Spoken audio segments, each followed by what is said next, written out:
ശിവൻകുട്ടി ചേരുന്നുണ്ട്. അങ്ങയുടെ ശ്രദ്ധയിൽ ഈ കാര്യം പെട്ടിട്ടുണ്ടാകുമല്ലോ, എന്ത് പ്രതികരിക്കുന്നു? ഇതൊരു ശ്രദ്ധയിൽ മാധ്യമങ്ങളിലൂടെയാണ് എന്റെ ശ്രദ്ധയിൽപ്പെട്ടിട്ടുള്ളത്. ഇത് നമ്മുടെ കേരളത്തിലെ തന്നെ ഏറ്റവും പഴക്കം ചെന്ന സ്കൂളുകളിൽ ഒന്നാണ്. അവിടെ എസ് എസ് കെയുടെ ഓഫീസ് പ്രവർത്തിക്കുന്നുണ്ട്, മറ്റു ചില വിദ്യാഭ്യാസ വകുപ്പിന്റെ ചില ഓഫീസുകൾ പ്രവർത്തിക്കുന്നുണ്ട്, സ്കൂൾ കെട്ടിടം പ്രവർത്തിക്കുന്നുണ്ട്. ഒരു ഘട്ടത്തിൽ ഏറ്റവും കൂടുതൽ കുട്ടികൾ ഉണ്ടായിരുന്ന സ്കൂളായിരുന്നു. അങ്ങനെയാണ് കുട്ടികൾ കുറഞ്ഞു വരികയും ഈ സ്കൂള് അടച്ചുപൂട്ടുന്ന വക്കിലത്തേക്ക് എത്തി. അടച്ചുപൂട്ടാൻ വേണ്ടി തീരുമാനം തന്നെ പല ഒരു UDF ഗവൺമെന്റ് എടുത്തിരുന്നു. അത് പിന്നെ അവിടെ വലിയ ആക്ഷൻ കൗൺസിലൊക്കെ ഉണ്ടാക്കിയാണ് സ്കൂൾ തുറന്നത്. അതൊരു വേറൊരു ഭാഗം ഞാൻ പറഞ്ഞ മാത്രമേ ഉള്ളൂ. ഇത് യഥാർത്ഥത്തിൽ കോർപ്പറേഷന്റെ പൂർണ്ണമായ ഉത്തരവാദിത്വത്തിലുള്ളതാണ്. ഫിറ്റ്നസ് സർട്ടിഫിക്കറ്റ് കൊടുക്കുകയും സ്കൂൾ തുറക്കുന്നതിന് മുമ്പ് അവിടെ ആവശ്യമായ കാര്യങ്ങൾ ചെയ്യുക എന്നുള്ളത് പിന്നെ കോർപ്പറേഷന്റെ പൂർണ്ണമായ ഇതിൽപ്പെട്ടതാണ്. SSK എന്ന് പറഞ്ഞാൽ ജില്ലാ SSK ഓഫീസാണ് ഇപ്പോൾ തകർന്നു പോയത്. ക്ലാസ്സുകൾ നടക്കുന്നത് മറ്റൊരു ഭാഗത്താണ്, മറുഭാഗത്താണ് നടക്കുന്നത്.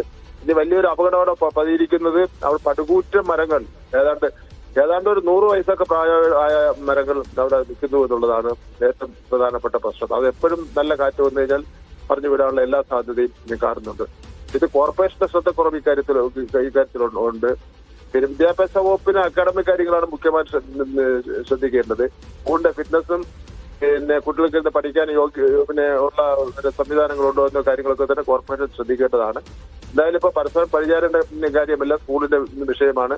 അത് പരിഹാരം കാണുന്നതിന് വേണ്ടിയുള്ള പരിശ്രമം നടത്തുക. ഇത് ഉണ്ടായത് എന്തുകൊണ്ട് നേരത്തെ മനസ്സിലാക്കാൻ കഴിഞ്ഞില്ല എന്ന് ബന്ധപ്പെട്ട ഉദ്യോഗസ്ഥന്മാരോട് അന്വേഷണം നടത്തുവാൻ മന്ത്രി തീരുമാനിക്കുമെന്നാണ് ഞാൻ പ്രതീക്ഷിക്കുന്നത്. ഈ കെട്ടിടത്തിന്റെ ഫിറ്റ്നസ് പരിശോധന നടത്തേണ്ടത് നഗരസഭ തന്നെയാണോ?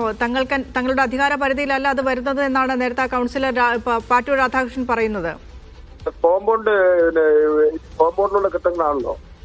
കോമ്പൗണ്ടിലുള്ള കെട്ടിടങ്ങളാകുമ്പോൾ ഫിറ്റ്നസ് എന്ന് പറയുമ്പോൾ കുട്ടികളിൽ പഠിക്കുന്ന സ്ഥലം മാത്രമല്ലല്ലോ. കുട്ടികൾ അവിടെ കളിച്ചും പിന്നെ കുട്ടികൾ പിന്നെ പോവുകയും വരികയൊക്കെ ചെയ്യുന്ന എല്ലാ പ്രദേശവും ഫിറ്റ്നസിന്റെ പരിധിയിൽപ്പെട്ട സ്ഥലമാണ്. ക്ലാസ്സിൽ നിന്ന് ഇറങ്ങി കുട്ടികൾ നടന്നു പോകുന്ന അവസരത്തിൽ പിന്നെ ഒരു മരം വീഴുകയോ അല്ലെങ്കിൽ ഇതുപോലുള്ള ഒരു കെട്ടിടം മറിഞ്ഞു വീഴുകയും ചെയ്താൽ കുട്ടിക്ക് അപകടം ഉണ്ടായാൽ അത് ഫിറ്റ്നസിന്റെ തയ്യാറായിട്ട് മാത്രമല്ല കാണുന്നതിന് വേണ്ടി കഴിയുള്ളൂ.